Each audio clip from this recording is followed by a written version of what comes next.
We're now joined by the president of the New Jersey Board of Public Utilities, Joe Fiordaliso, has joined us many times. Mr. President, good to have you with us. Thank you, Steve. Thanks for having me. Hey, Joe, do us a favor. The whole house pilot program, what is it and why is it so important? Well, clean energy involves a multitude of different activities, and not only generating clean energy, but it also has health factors. You and I both were raised in a large city. I was raised in the Ironbound section, which had many, many different kinds of factories and things of that sort. God only knows what we were breathing in, and so on. And it approaches a home geared toward low and moderate income folks, primarily low income people.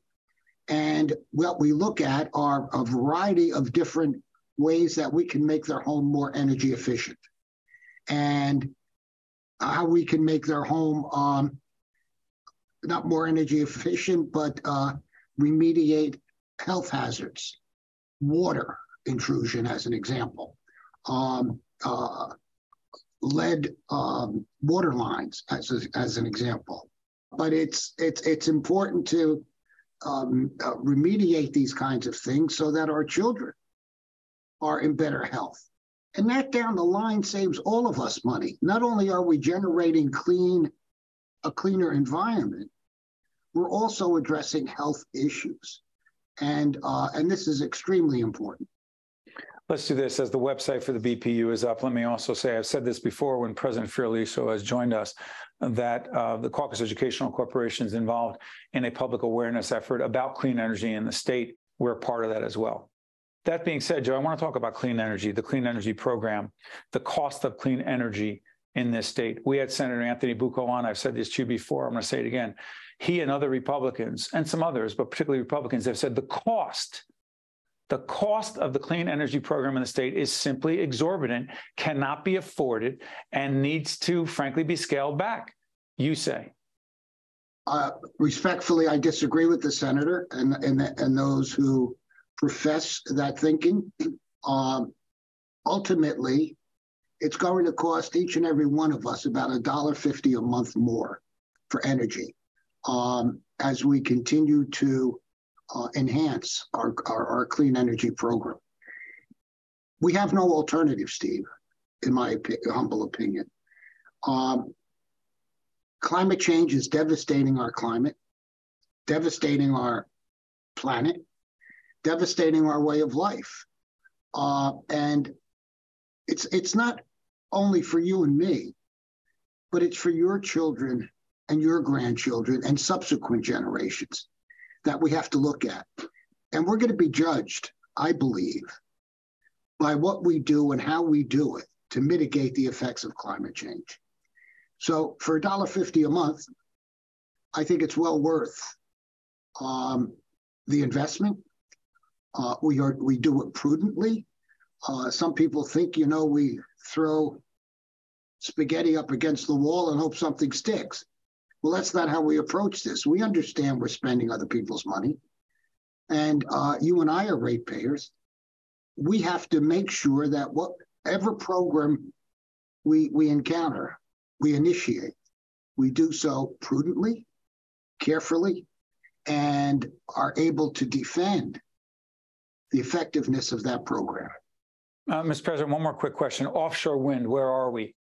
We're moving forward. We're going to have our third solicitation the first quarter of 2023. Solicitation for contractors to come in and build offshore wind facilities, is that right? Yes. And the governor has increased our goal to 11,000 megawatts, which is the largest on the East Coast. New Jersey is a leader insofar as offshore wind is concerned. We're also bringing manufacturing back into New Jersey, in southern New Jersey, to build the parts of the foundation for our windmills, and it's going to create hundreds of jobs. And this is another area besides the health area that I mentioned before, the economic incentives. the economic enhancements that are coming into our state because of clean energy. Again, check out the BPU website to find out more. Real quick, Joe, I said last question, one more. Electric cars, there's some sort of rebate for non-luxury cars. What is that clearly, so we understand that? Yes. What we did, we revised the program a little bit, Steve, because we want everyone to have an opportunity to purchase or lease an electric vehicle. Not only the most expensive ones, and I won't name any brands, but also where the average citizen, like me, can go out and get an electric vehicle at an affordable price. Transportation in New Jersey accounts for 40% of our carbon emission. 40. And we have to do something about that. And we are doing something about that. And with the Inflation Reduction Act that President Biden has signed off on, we expect an influx of money into the state of New Jersey to help with our clean energy programs. Joe Fiordaliso is the president of the Board of Public Utilities. I want to thank you, Joe, for joining us. We appreciate it. Thank you for having me, Steve. You got to stay with us. We'll be right back. State of Affairs with Steve Adubato is a production of the Caucus Educational Corporation. Funding has been provided by Eastern Atlantic States Regional Council of Carpenters, RWJ Barnabas Health, PSE&G, the New Jersey Economic Development Authority, PSEG Foundation, Newark Board of Education, PNC, Grow Up Great, the Northward Center, and by Robert Wood Johnson Foundation. Promotional support provided by bestofnj.com and by Insider NJ. How do you create change? By cultivating hope. And we see that every day.